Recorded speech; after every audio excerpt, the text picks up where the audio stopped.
They sent security to shut me up. 3:02 a.m. Black SUVs idle outside, diesel choking the cold air. Fake cops in vests circle slow, flashlights raking my windows, photographing my sleeping kids. They tail my wife to work, taillights locked on her. Why? I dared ask about our HOA fees doubling overnight. They run the classic playbook. Terrorize the family, break the husband. Works on most homeowners. But they had no idea who they were dealing with. I ride with 28 brothers, combat vets, Harleys, the kind who don't back down when bullies target wives and kids. One call was all it took. What happened next?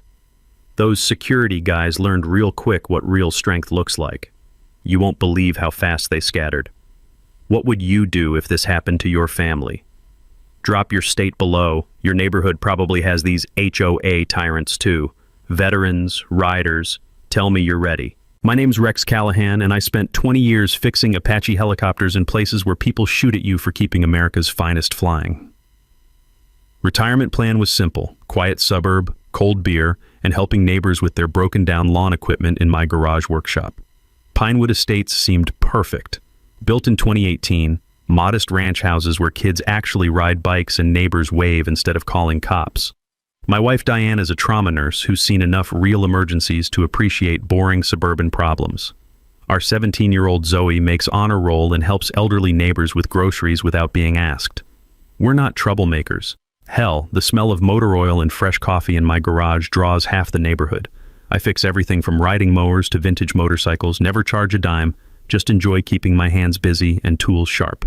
Then Vivian Sterling slithered into our lives. Picture every power-hungry middle manager you've ever hated, wrapped in designer clothes and driving a white BMW that's never seen honest work. Real estate agent with perfectly manicured talons that have never touched anything dirtier than commission checks. Her smile could freeze hell, all teeth, no warmth, calculating eyes that see dollar signs where normal people see neighbors. Vivian moved into the executive section, larger lots for larger egos, 2 years ago and immediately seized control as HOA president. Her community elevation initiative translated to find reasons to fine everyone while steering contracts to Sterling Landscapes, conveniently owned by her husband. The sound of commercial mowers became our neighborhood soundtrack, along with the crunch of fresh mulch being spread monthly at premium rates.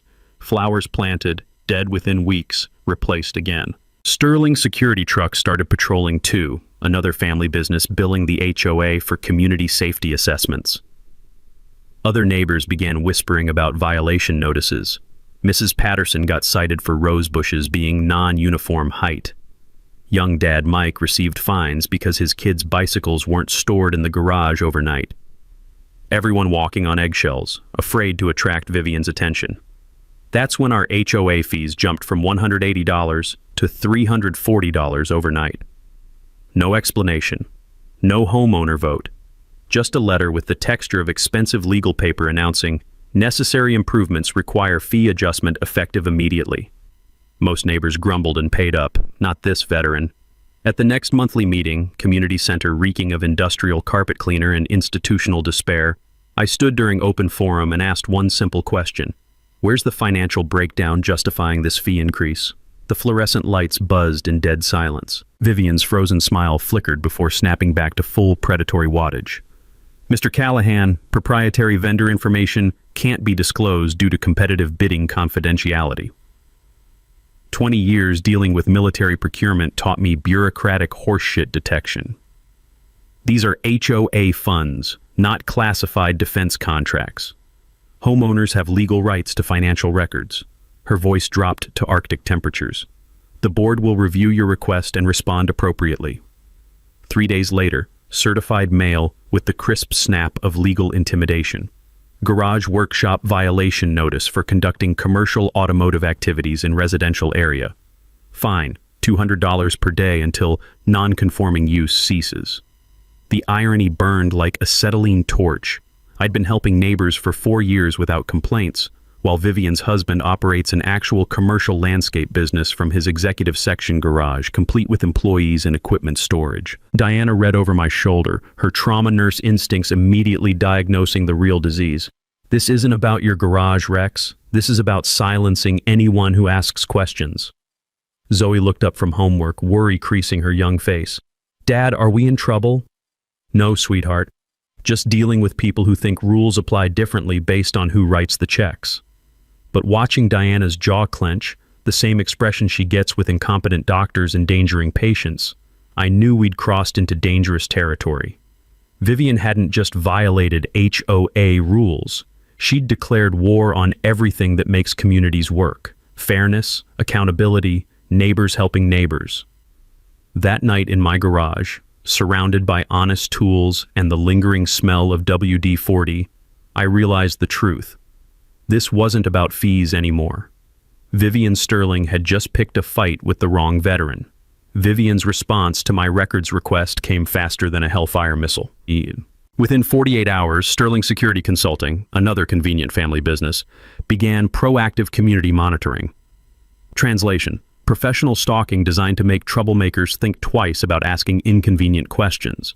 Their black SUVs started appearing at random times, engines idling, while uniformed guards took notes about who visited my garage. The diesel exhaust would linger in our quiet suburban air long after they'd moved to the next observation post, leaving behind the acrid smell of intimidation. But here's the thing about military training: it teaches you to gather intelligence before engaging the enemy. I drove to the county clerk's office, navigating through basement archives that smell like moldy paperwork and decades of bureaucratic neglect.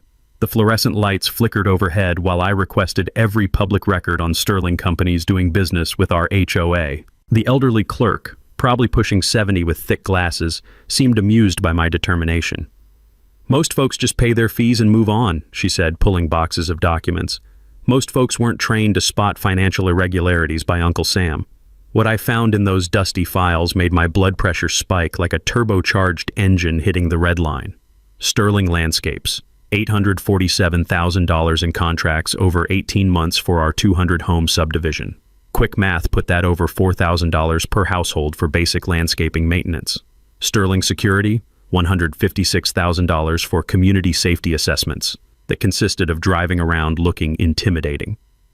Sterling Real Estate, exclusive selling agent for every property transaction in Pinewood. But the real smoking gun was buried in the invoice details. Sterling Landscapes billed $200 per flower bed for premium drought-resistant landscaping. I'd watched them plant those beds myself, $12 flats of basic annuals from Home Depot, the kind that die if you look at them wrong. They replaced them monthly like clockwork, billing each replacement at full premium rates. Then I cross-referenced invoice dates with actual work performed, and my old Air Force logistics training kicked in. During my years managing helicopter parts, I'd learned to spot phantom billing, charging for services never rendered. Same pattern here, just with mulch instead of military hardware. The emergency irrigation repair charged on Christmas Day? Nobody worked that day. The weekend storm damage cleanup, billed during a week with perfect weather? Complete fabrication. Sterling was charging our HOA for services that existed only on paper.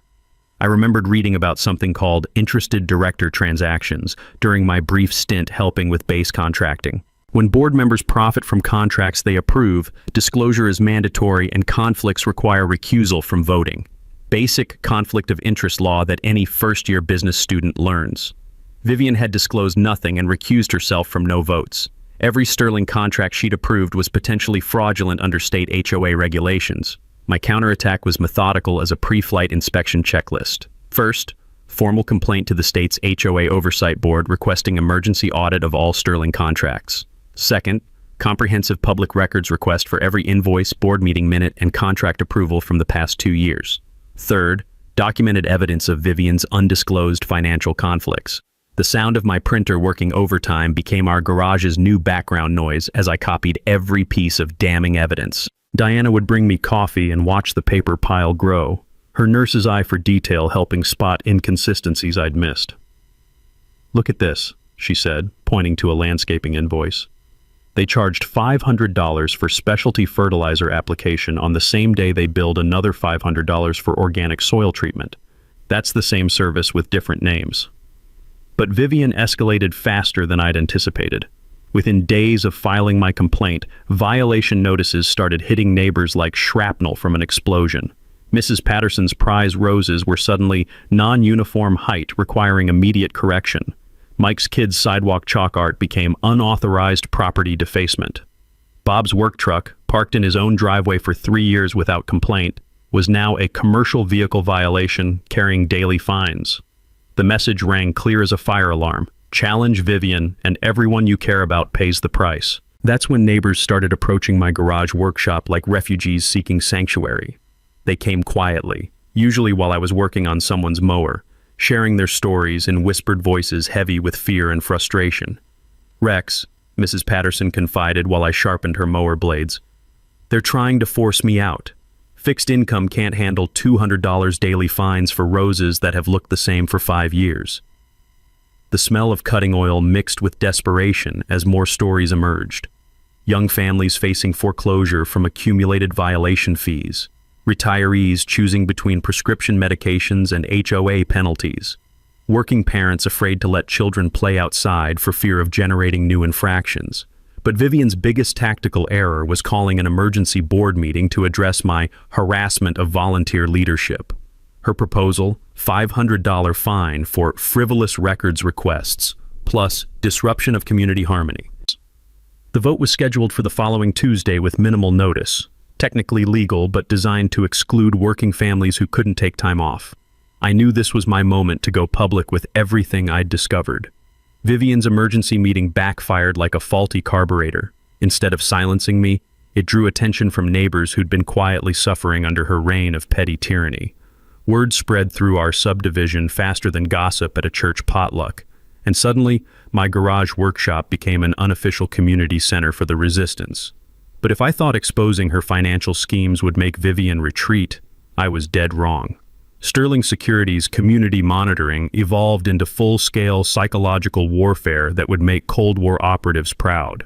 Their surveillance shifted from occasional drive-bys to systematic stalking designed to break my family's nerves. They started tailing Diana to her nursing shifts at Regional Medical, black SUVs, maintaining precise distance behind her Honda Civic, like predators tracking prey. The acrid smell of their diesel exhaust became a constant presence in our lives. Breakfast interrupted by engine noise, dinner conversations punctuated by the crunch of gravel as they circled our block for the dozenth time. But when they started photographing my 17-year-old daughter at the bus stop, they crossed into territory that activated every protective instinct 20 years of military service had drilled into me. "Dad," Zoe said one morning, her usual confidence replaced by nervous energy, "that security guy took pictures of me waiting for school, made me feel like some kind of criminal just for existing." That's when the gloves came off. I installed military-grade trail cameras around our property, the kind designed to catch insurgents in Afghanistan, not suburban rent-a-cops in Ohio. If these amateurs wanted surveillance games, I'd show them what professional intelligence gathering looked like. The footage revealed behavior that went far beyond any legitimate security work. Guards peering through our garage windows with flashlights at 11 p.m., violating every privacy law on the books, taking photos of license plates belonging to neighbors who visited me, building files on my supporters. One particularly bold moment captured them attempting to access our mailbox, a federal crime that postal inspectors take very seriously. But the smoking gun came when I freeze-framed one guard's face and recognition hit like a sledgehammer. Jimmy Kowalski. Recently terminated from the county sheriff's department for excessive force complaints and inappropriate conduct. Now he was carrying a badge and sidearm on Sterling's payroll, conducting armed patrols despite having 0 private security credentials. That discovery sent me down a research rabbit hole that reminded me of studying technical manuals during my Air Force days. Back then, we'd learned that proper maintenance required understanding every regulation, every safety protocol, every legal requirement. Same principle applied to private security operations. Turns out Sterling Security was operating like a rogue military unit. All intimidation, 0 legitimate authority. Private security companies in our state need specific licenses, bonded insurance, and certified training for armed personnel. Sterling Security had none of these requirements, making them essentially a well-armed gang terrorizing families for profit. I walked into the police station the next morning carrying a manila folder thick enough to stop bullets, requesting to speak with someone about ongoing criminal activity in our neighborhood. Detective Sarah Martinez, a sharp-eyed professional who actually listened instead of brushing off citizen complaints, reviewed my evidence with growing amazement.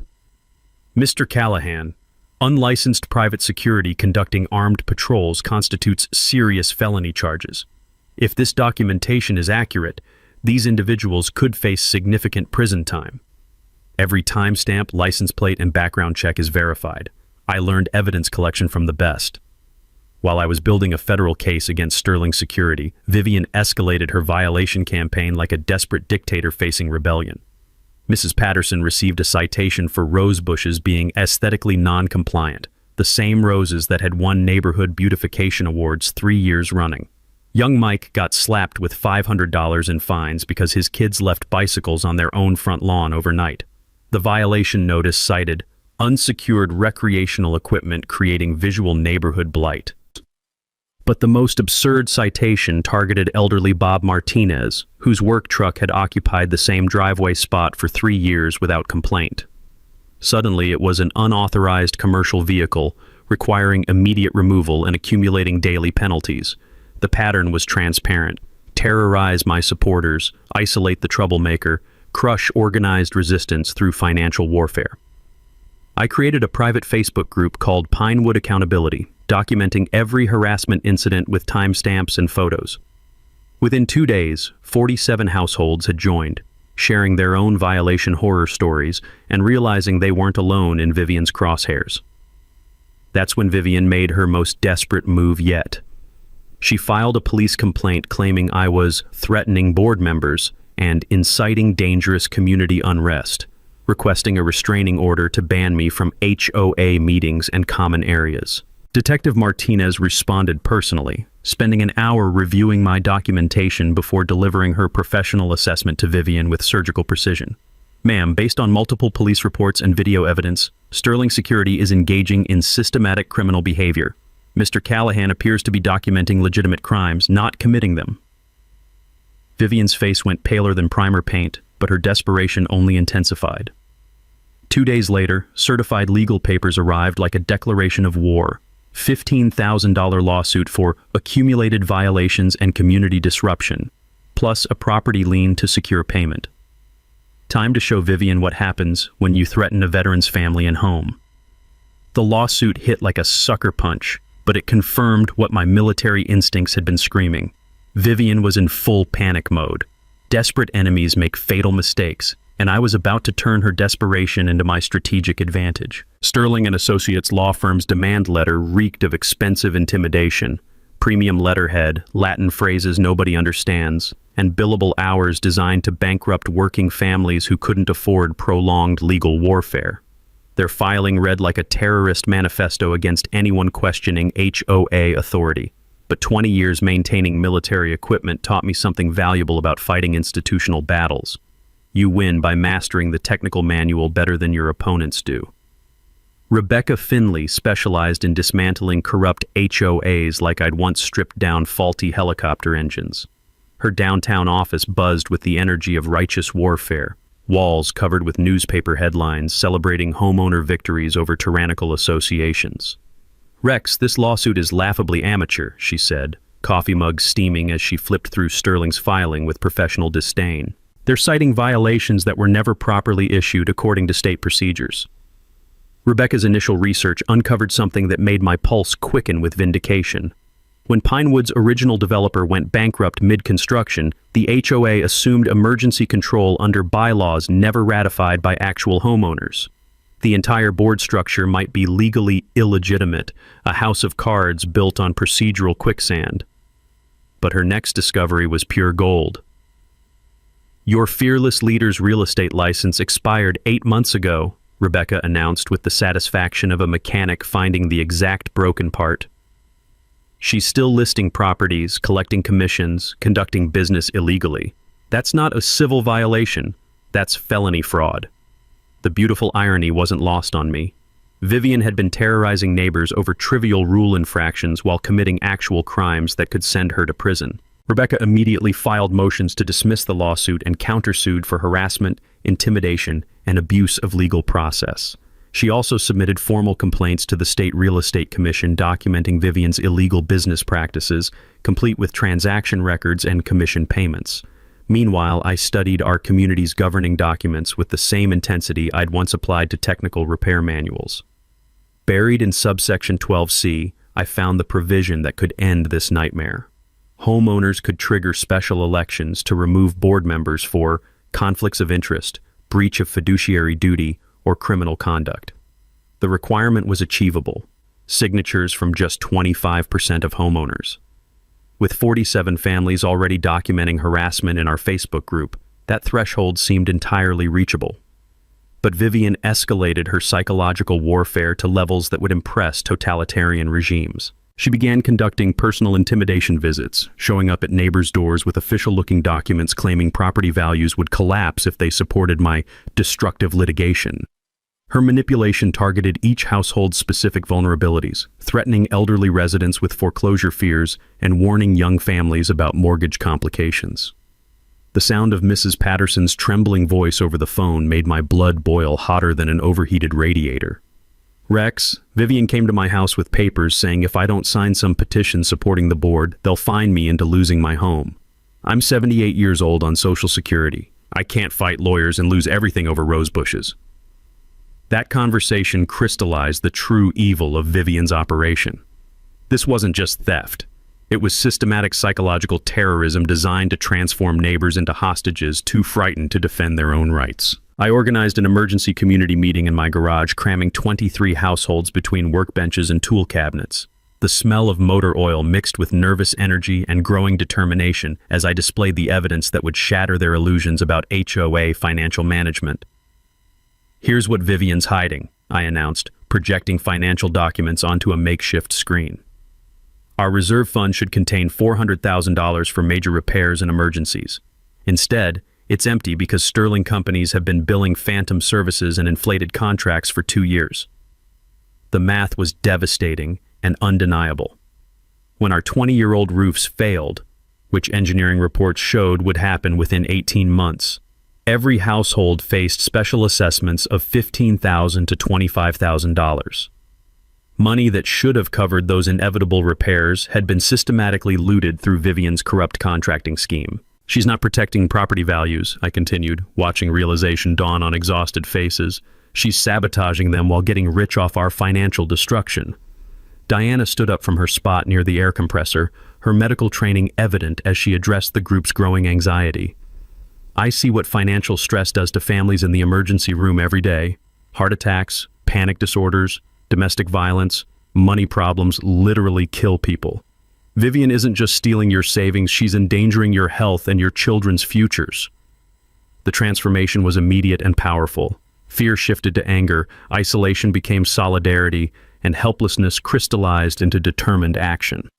By meeting's end, 31 households had signed petitions demanding emergency board elections, more than enough to trigger legal removal proceedings against Vivian and her corrupt associates. But as neighbors filed out with renewed hope lighting their faces, I knew we'd just painted targets on our backs. Cornered predators become exponentially more dangerous, and Vivian Sterling was about to show us exactly how vicious she could be. Rebecca's court order arrived like a key to Vivian's kingdom of lies. After weeks of legal stonewalling, a federal judge had finally pried open the HOA financial records that Vivian had guarded more jealously than nuclear launch codes.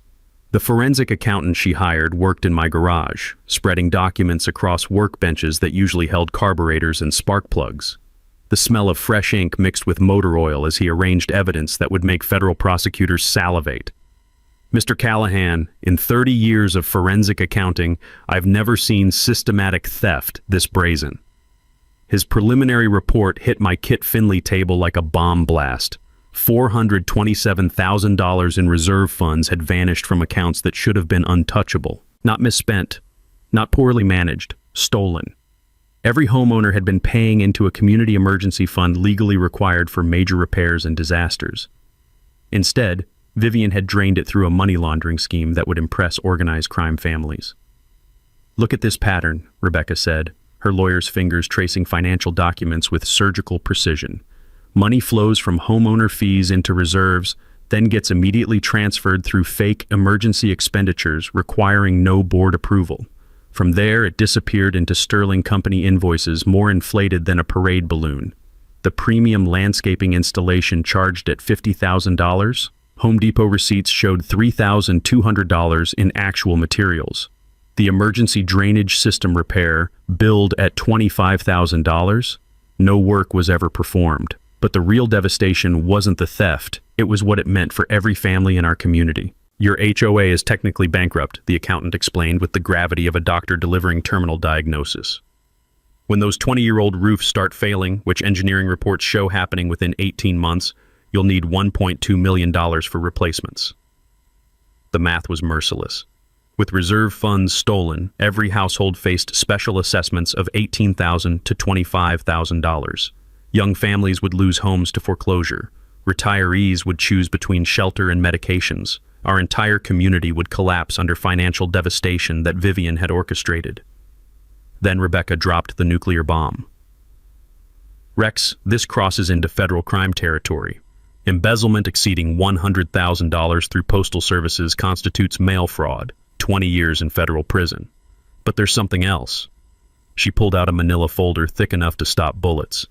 Every property sale in Pinewood over 2 years went through Vivian's unlicensed real estate operation. She's been collecting illegal commissions while manipulating property values to justify higher assessments. The scope hit me like shrapnel from an explosion. Vivian hadn't just stolen our emergency fund. She'd turned our entire neighborhood into a criminal enterprise designed to extract maximum profit from every possible angle. But her masterstroke was the timing. Financial records showed theft acceleration over the past 6 months, coinciding exactly with my first records request. She'd known this day would come and had been grabbing every last dollar before the inevitable collapse. "There's one more thing," the accountant said, his voice dropping to a whisper. "Based on cash flow analysis, Vivian's been preparing to flee. Large transfers to offshore accounts, property listings in non-extradition countries, liquidation of local assets." That revelation hit like ice water in my veins. Vivian wasn't just stealing from us. She was planning to disappear with our life savings while leaving us to face the financial wreckage. Diana found me that evening staring at spreadsheets documenting our community's systematic destruction, the weight of 23 families' futures pressing down like atmospheric pressure before a tornado. "Rex, if this information leaks wrong, it'll trigger panic selling and destroy what's left of everyone's equity," she said, her medical training recognizing symptoms of approaching catastrophe. "You've uncovered the truth, but now you have to figure out how to use it without accidentally finishing what Vivian started." She was absolutely right. I'd found the smoking gun, but firing it required precision that could either save our community or accidentally deliver the killing blow. Time to turn defense into offense and show Vivian what happens when you steal from the wrong neighborhood. The next morning, I sat in my garage surrounded by evidence that could either save our neighborhood or accidentally detonate it. Diana was right. Dropping this financial bombshell carelessly would trigger panic selling and finish what Vivian started. This required surgical precision, not carpet bombing. Time to call in reinforcements who understood real warfare. I scrolled through contacts I hadn't touched in years. Iron Eagles Motorcycle Club, Chapter 47. 28 military veterans who'd traded desert combat boots for Harley boots, but still remembered their oath to protect communities from enemies, foreign and domestic. My first call went to Marcus Tank Rodriguez, retired Army Ranger who'd spent 3 tours dismantling insurgent financial networks in places where corruption meant civilian death. "Rex, brother, been wondering when you'd surface. What's the situation?" "Tank, I've got a domestic terrorist running my HOA, embezzling life savings from military families and sending fake security to terrorize anyone who asks questions." The phone went silent for exactly 10 seconds. Tank's old habit of processing intel before responding. "How many Eagles we talking?" "All of them. Full formation." "Roger that. What's the mission parameters?" That afternoon, my garage transformed into something resembling a Pentagon briefing room, if Pentagon briefing rooms smelled like motor oil and determination. Rebecca arrived with legal ammunition, the forensic accountant brought financial intelligence, and I'd prepared presentation materials that would make military strategists proud. But the tactical challenges were staggering.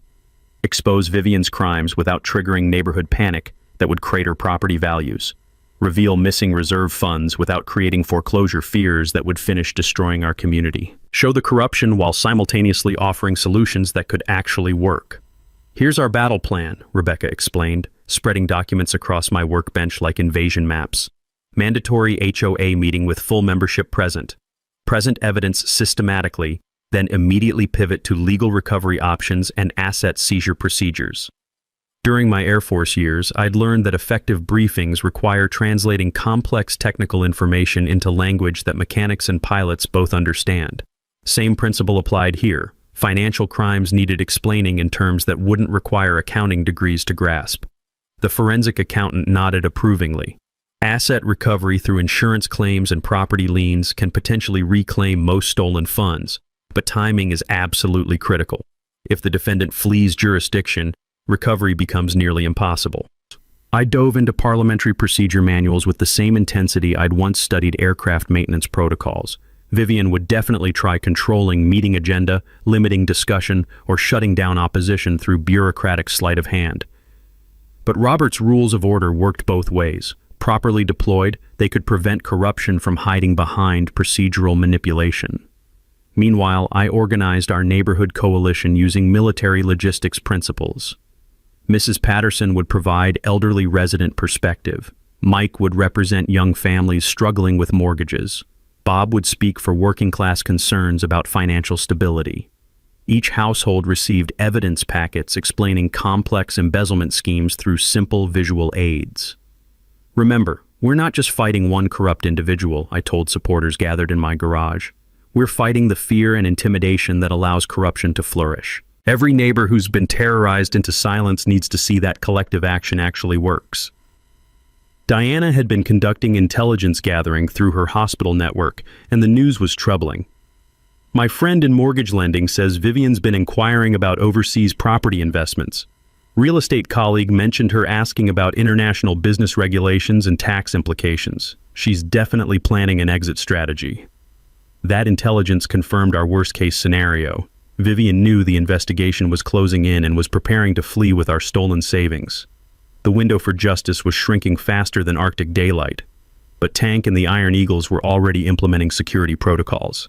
I'd forgotten how efficiently combat veterans mobilize when protecting civilian communities. Within 24 hours, they'd established observation posts, communication networks, and response procedures that would impress active-duty military police.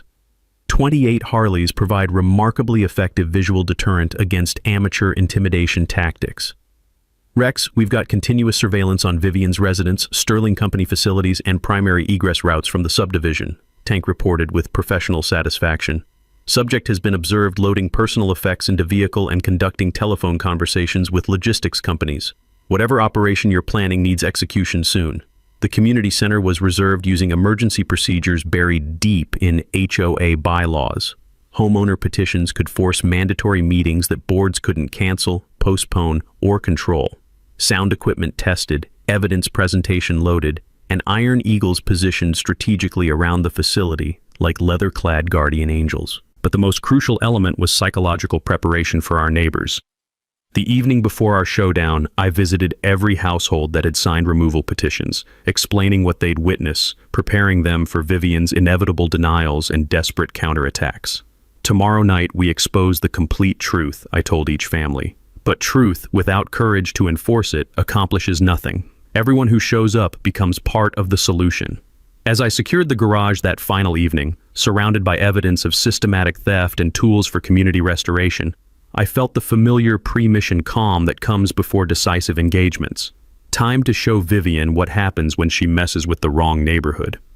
Vivian sensed the noose tightening and responded like a cornered predator, with vicious, desperate attacks that proved just how dangerous financial criminals become when they smell prison time approaching. First, she tried sabotaging our community meeting through bureaucratic warfare, called the community center claiming safety violations required immediate cancellation, filed complaints with the fire marshal about overcrowding concerns, even attempted bribing the facility manager to double book our reserved time with a fake children's birthday party. But her most insidious move was a door-to-door terror campaign targeting our most vulnerable neighbors. She showed up at Mrs. Patterson's house with official-looking documents claiming property values would plummet catastrophically if residents supported my frivolous litigation. The elderly woman called me in tears, voice shaking like autumn leaves. Rex, she said, if the meeting happens, everyone's home equity will disappear overnight. Said my house might become worthless and I'd lose everything I've worked for. The psychological manipulation was expertly crafted, targeting elderly residents with foreclosure fears and young families with warnings about mortgage complications. Vivian understood that financial terror worked better than physical threats for controlling suburban families.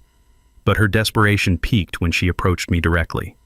I was in the garage adjusting my motorcycle's carburetor, the familiar smell of gasoline and metal cleaner helping me think through our final preparations, when Vivian's white BMW pulled into my driveway.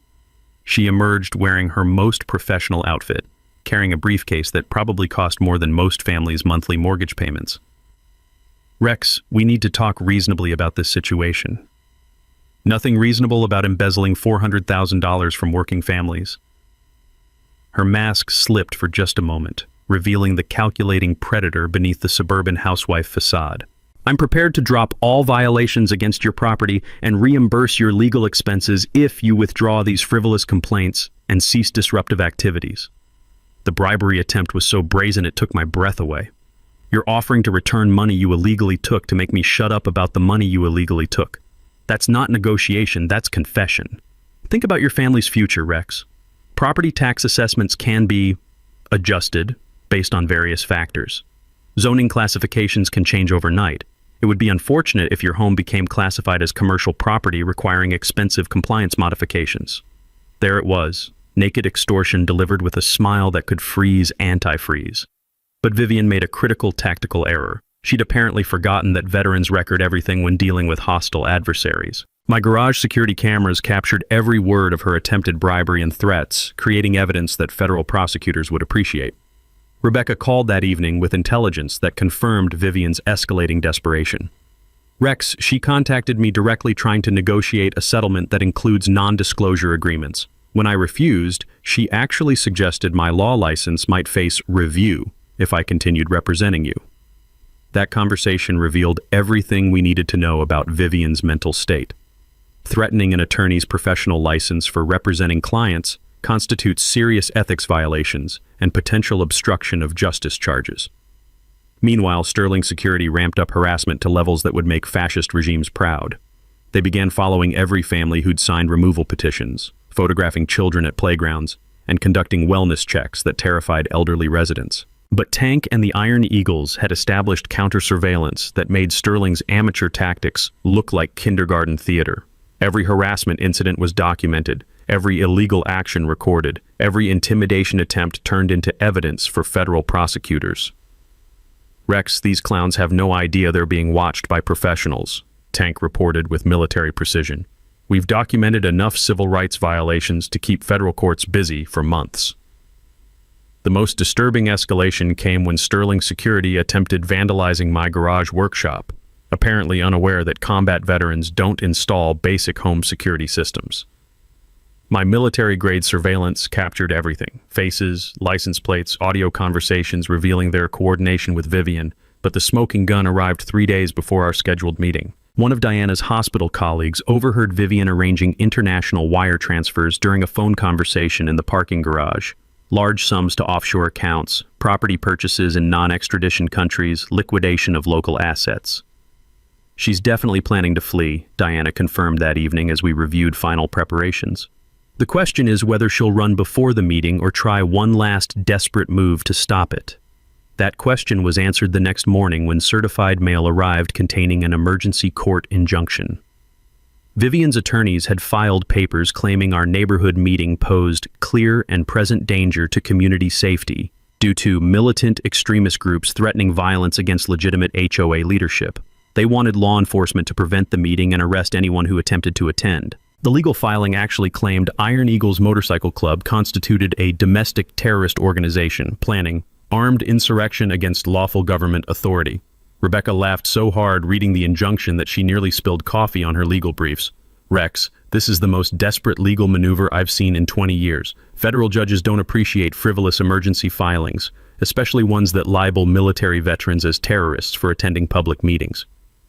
Within 6 hours, the injunction was dismissed with prejudice, and Vivian's attorneys were facing sanctions for filing obviously frivolous claims. But I knew cornered criminals don't surrender quietly. The real battle was about to begin.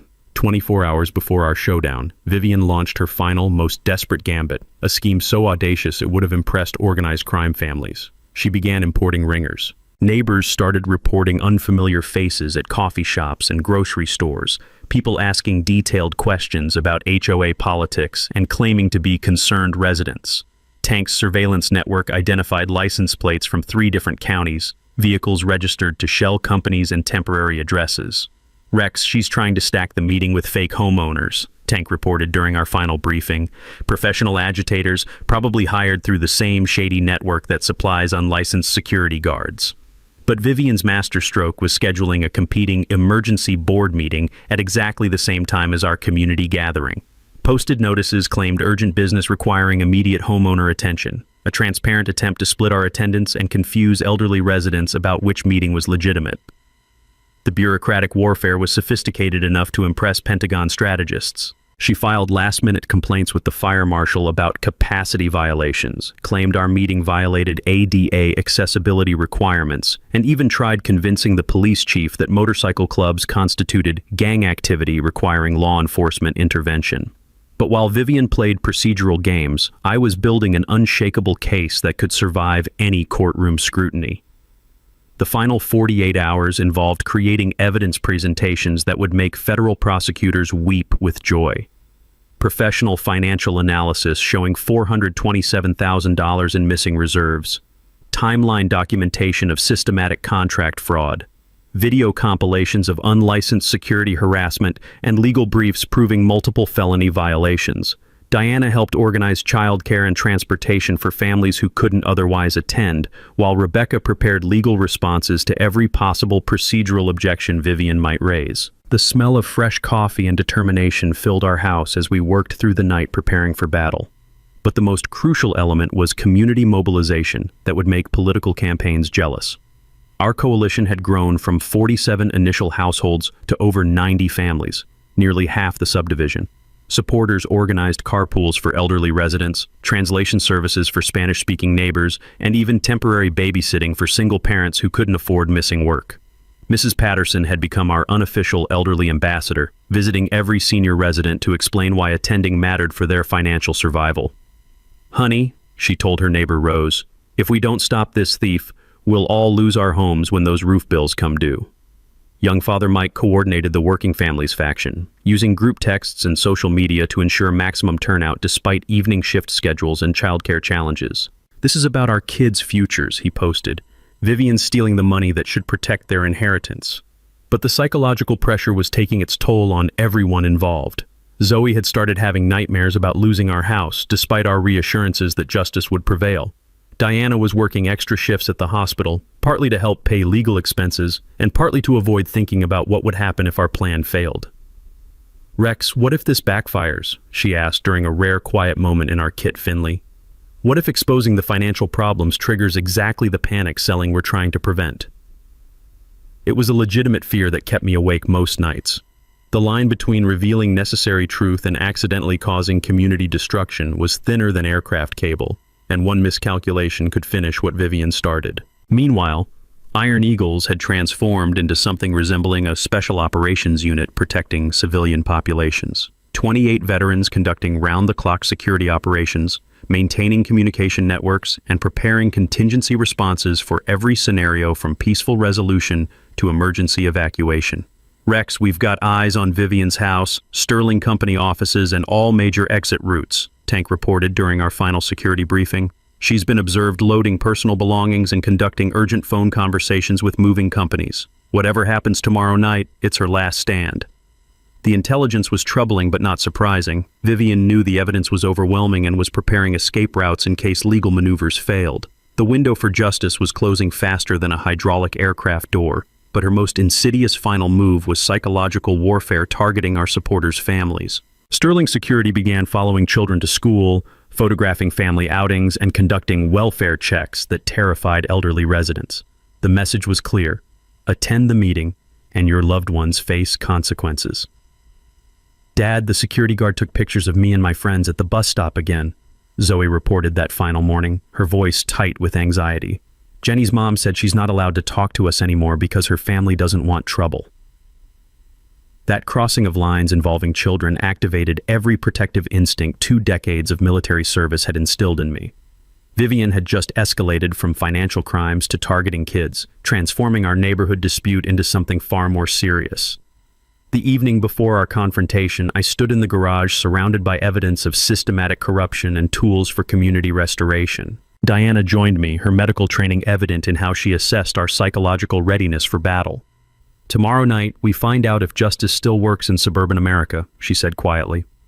Outside, the distant rumble of Harley engines provided reassuring background music as Iron Eagles prepared for the most important mission of their civilian lives. The Pinewood Community Center had never seen anything like it. By 6:30 p.m., the parking lot resembled a scene from a movie about grassroots rebellion. Over 250 residents filing through doors, news cameras capturing everything, and 28 Harley-Davidsons arranged in perfect formation, like chrome and steel guardians protecting democracy. The smell of nervous energy mixed with leather and determination as our entire community gathered for the most important meeting in subdivision history.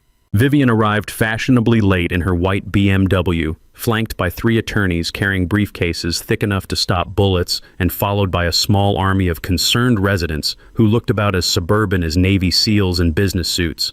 But Tank's intelligence network had prepared us for her ringers. "Rex, 12 fake homeowners confirmed," he reported through our discreet communication system. "All registered addresses traced to shell companies.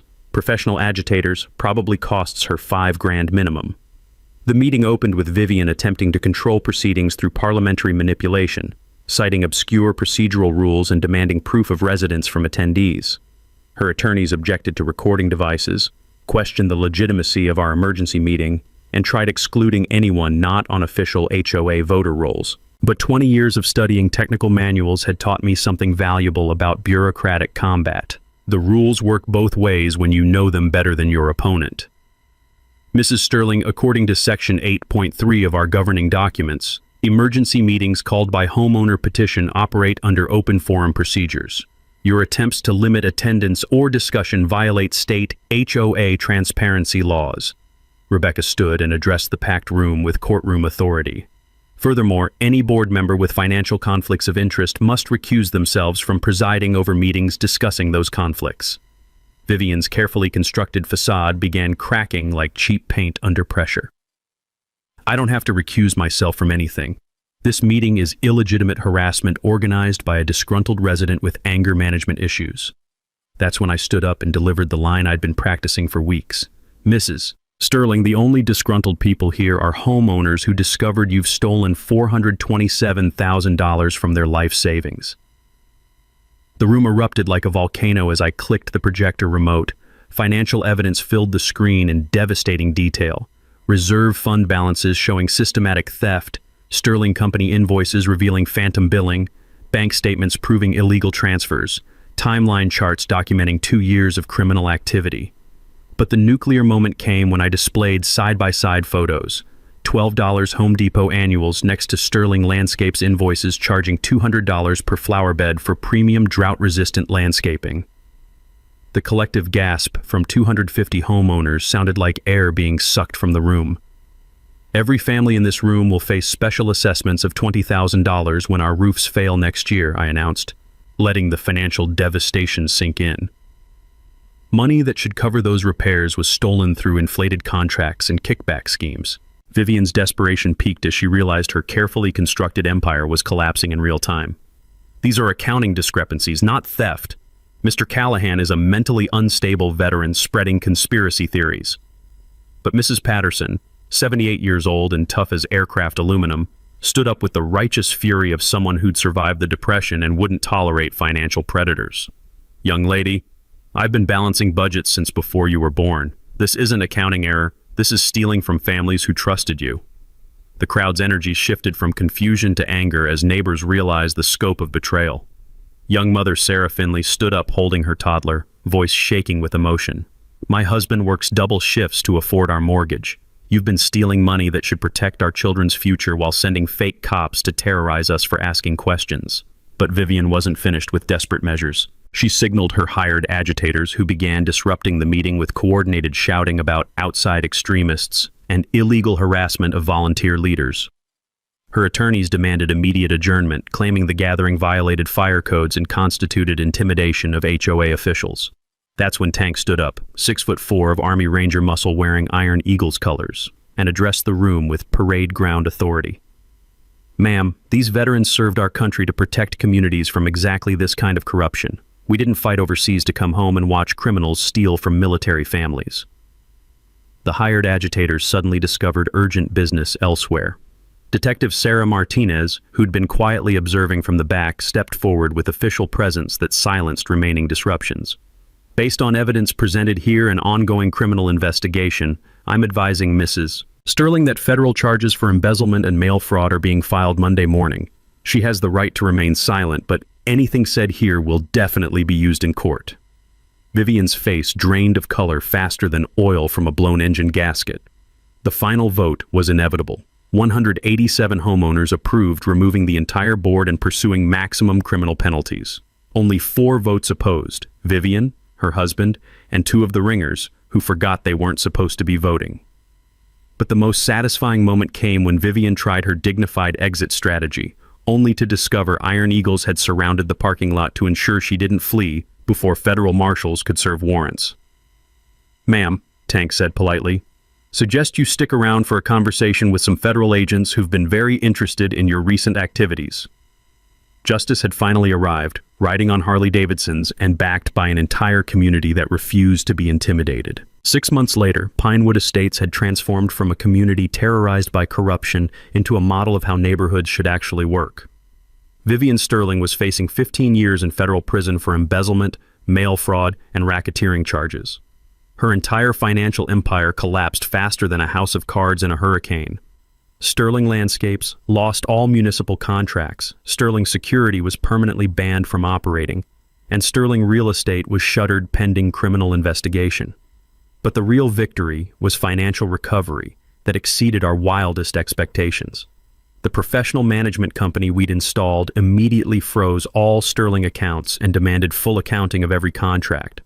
Forensic investigators recovered $340,000 through asset seizures, insurance claims, and clawback provisions that made Vivian's offshore escape plans worthless. Instead of facing $20,000 special assessments, homeowners would pay manageable $4,500 contributions spread over 3 years, still painful but survivable for most families. Elderly residents on fixed incomes received hardship exemptions funded by recovered assets.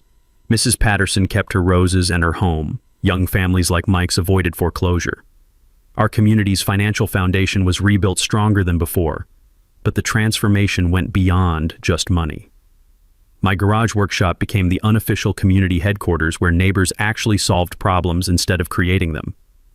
Monthly coffee and complaints sessions helped resolve issues before they escalated into violations, while the smell of motor oil and fresh coffee created an atmosphere where real conversations happened. Diana started providing basic medical care for elderly neighbors who couldn't afford frequent doctor visits, turning her nursing skills into community service that saved lives and reduced healthcare costs. "Rex, remember when our biggest worry was HOA fees?" she said one evening, as we watched Zoe teaching Mrs. Patterson's granddaughter how to change bicycle brake pads. Now we're teaching kids practical skills and helping neighbors support each other. The Iron Eagles had discovered a new mission that gave their civilian lives military purpose. They organized annual charity rides raising money for community scholarships, provided security for neighborhood festivals, and created a veteran support network that helped transitioning service members find civilian careers.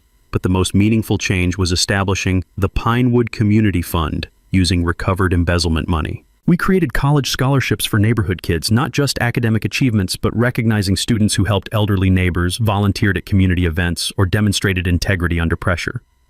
Zoe became our first recipient after documenting Sterling Security's harassment and testifying at Vivian's trial. Emergency assistance helped families facing unexpected financial hardship, while small business loans supported resident entrepreneurs who created local jobs and strengthened our economic foundation.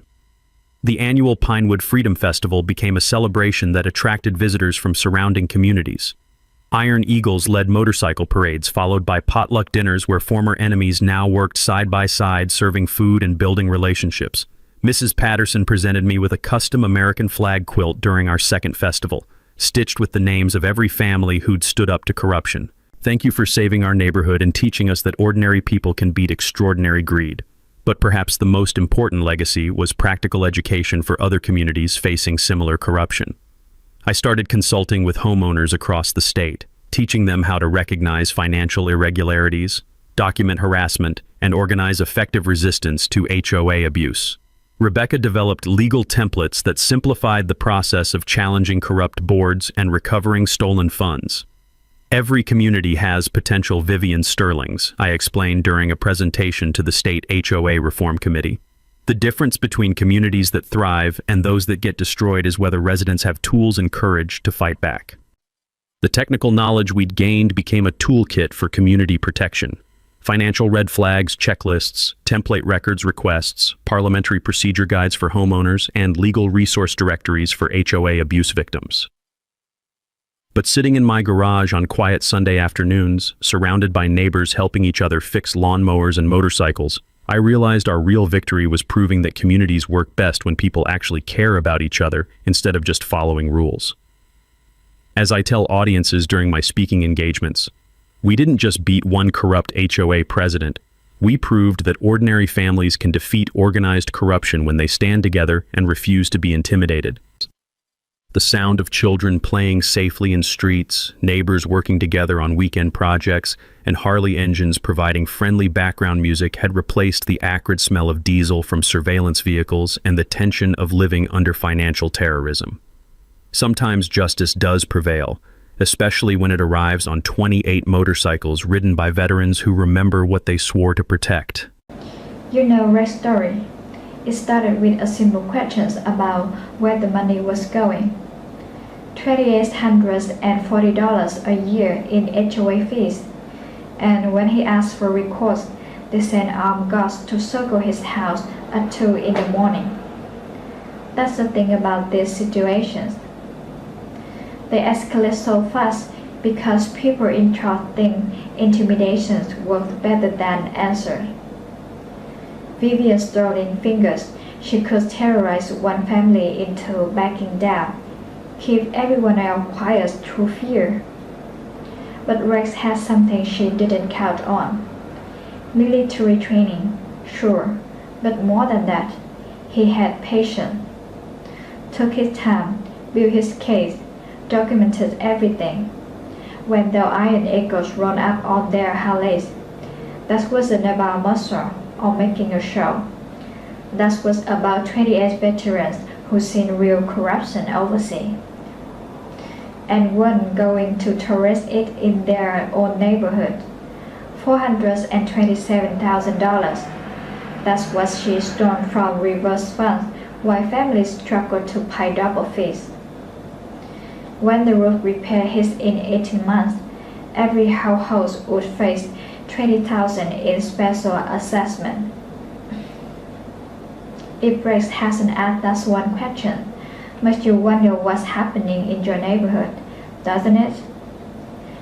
When was the last time you actually saw detailed financial records from your HOA?